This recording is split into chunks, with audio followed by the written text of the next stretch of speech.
ચાલો આજે એક એવી કંપનીની વાત કરીએ જેણે છેલ્લા 70 વર્ષથી માર્કેટને સતત હરાવ્યું છે, માર્કેટ કરતાં 12 ગણું વધારે વળતર આપ્યું છે, અને એ પણ એક એવા બિઝનેસમાં જ્યાં લગભગ બધાનું પ્રોડક્ટ સરખું જ હોય. આ કોઈ નવા જમાનાના સ્ટાર્ટઅપની નહીં, પણ એશિયન પેઇન્ટ્સની કહાણી છે. તો ચાલો ઊંડા ઉતરીને સમજીએ કે આ જાદુ થયું કેવી રીતે. એશિયન પેઇન્ટ્સની આ આખી સફળ ગાથાને બરાબર સમજવા માટે આપણે એને 5 અલગ અલગ ભાગમાં જોઈશું. સૌથી પહેલાં આપણે એના બિઝનેસ મોડેલને સમજવાનો પ્રયત્ન કરીશું. પછી એના 3 સૌથી મોટા અને ઐતિહાસિક બદલાવ પર નજર નાખીશું, જેણે આખી ઇન્ડસ્ટ્રીને બદલી નાખી. અને છેલ્લે આપણે એ જોઈશું કે ભવિષ્યમાં પણ નંબર 1 રહેવા માટે એમનો પ્લાન શું છે.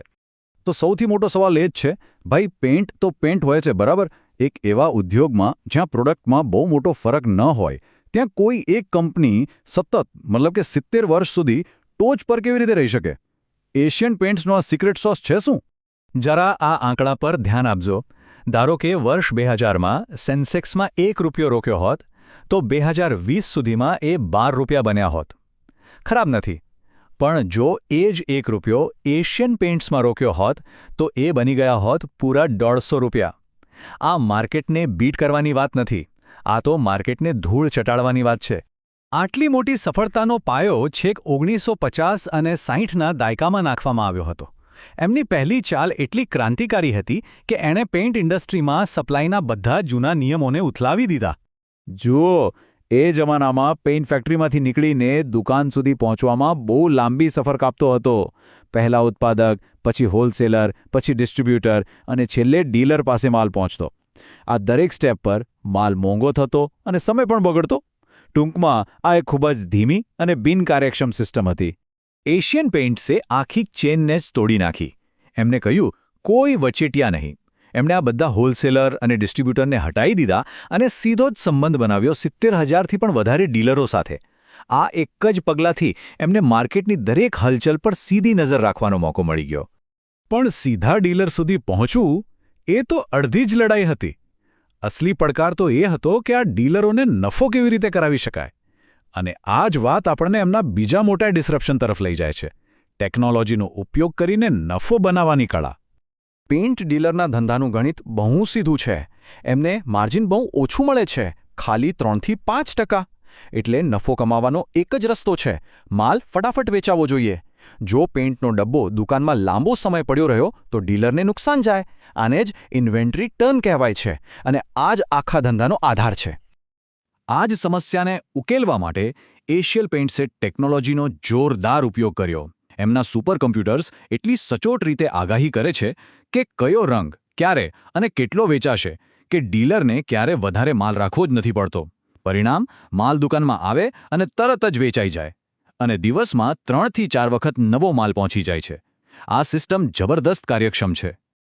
આ બધી કાર્યક્ષમતાએ એશિયન પેઇન્ટ્સને એક એવું શક્તિશાળી હથિયાર આપ્યું જે બીજું કોઈ વાપરી જ ન શક્યું, અને એ હતું કિંમત પરનું નિયંત્રણ.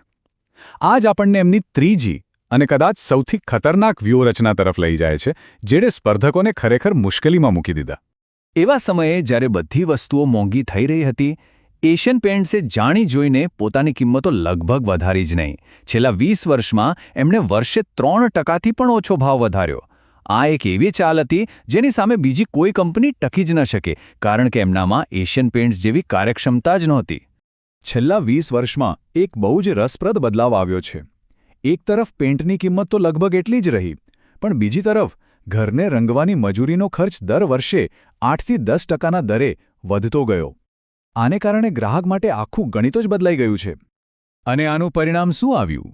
આજે ઘર રંગાવવાના કુલ ખર્ચમાંથી 65% તો ખાલી મજૂરીના હોય છે અને માત્ર 35% પેઇન્ટના. 20 વર્ષ પહેલાં આ આંકડા બિલકુલ ઊંધા હતા. અને આ જ બદલાવ એશિયન પેઇન્ટ્સની આગામી રણનીતિનો પાયો છે. તો આ બધી તો ભૂતકાળની વાતો થઈ, પણ કહેવાય છે ને કે સફળતા મેળવવી એક વાત છે અને એને ટકાવી રાખવી એ બિલકુલ બીજી. તો એશિયન પેઇન્ટ્સ એવું તો શું કરે છે કે ભવિષ્યમાં પણ એ જ ટોચ પર રહે? આ માટે એમની પાસે એક જોરદાર ફ્રેમવર્ક છે, જેને એ લોકો લેથાર્જી ટેસ્ટ્સ કહે છે. આનો સીધો સાદો મતલબ એ છે કે કંપની પોતાની જાતને સતત સવાલ પૂછતી રહે છે. શું આપણે આળસુ તો નથી થઈ રહ્યા? શું આપણું ધ્યાન બીજે ક્યાંક તો નથી ભટકી રહ્યું? આનાથી તેઓ હંમેશા સતર્ક રહે છે. આ ટેસ્ટના 4 મુખ્ય પાયા છે. સ્પર્ધા પર નજર રાખો, બજારમાં આવતા મોટા બદલાવ માટે તૈયાર રહો, ગ્રાહકોની પસંદગીને સમજો અને પૈસાનો યોગ્ય જગ્યાએ ઉપયોગ કરો. આ 4 બાબતો પર ધ્યાન રાખીને કંપની એ સુનિશ્ચિત કરે છે કે તે ક્યારે પોતાની મજબૂતી ગુમાવે નહીં. આ આખી ફિલોસોફીને સમજાવવા માટે એક બહુ મસ્ત સરખામણી છે. સફળ કંપનીઓ ક્રિકેટર રાહુલ દ્રવિડ જેવી હોય છે. એ દરેક બોલ પર સિક્સર મારવાનો પ્રયત્ન નથી કરતી, પણ ધીરજ અને શિસ્ત સાથે લાંબી ટકેલી ઇનિંગ્સ રમે છે. આ જ એશિયન પેઇન્ટ્સની રણનીતિનું રહસ્ય છે. અને આ ખાલી થિયરી નથી, આનું એકદમ જીવંત ઉદાહરણ પણ છે. આપણે હમણાં જ જોયું કે મજૂરીનો ખર્ચ વધી રહ્યો છે. આ બદલાવને પારખીને એશિયન પેઇન્ટ્સ હવે ખાલી પેઇન્ટ નથી વેચતું, પણ આખી પેઇન્ટિંગ સેવાઓ આપી રહ્યું છે. આ એક એવું બજાર છે જ્યાં એમનાથી આગળ દૂર દૂર સુધી કોઈ નથી, અને આ એમની સતત વિકસિત થવાની ક્ષમતા બતાવે છે. અને આ જ વાત આપણને આજના સૌથી મોટા અને અંતિમ સવાલ પર લાવીને મૂકે છે. એશિયન પેઇન્ટ્સની અત્યાર સુધીની સફળતાનું કારણ એમનું શિસ્તબદ્ધ ફોકસ હતું. પણ શું ભવિષ્યમાં પણ આ જ રણનીતિ કામ લાગશે? કે પછી આટલી ઝડપથી બદલાતી દુનિયામાં ટકી રહેવા માટે એમને નવા ક્ષેત્રોમાં પણ ઝંપલાવવું પડશે? આ એ સવાલ છે જેનો જવાબ જ આવનારા 70 વર્ષની એમની સફર નક્કી કરશે.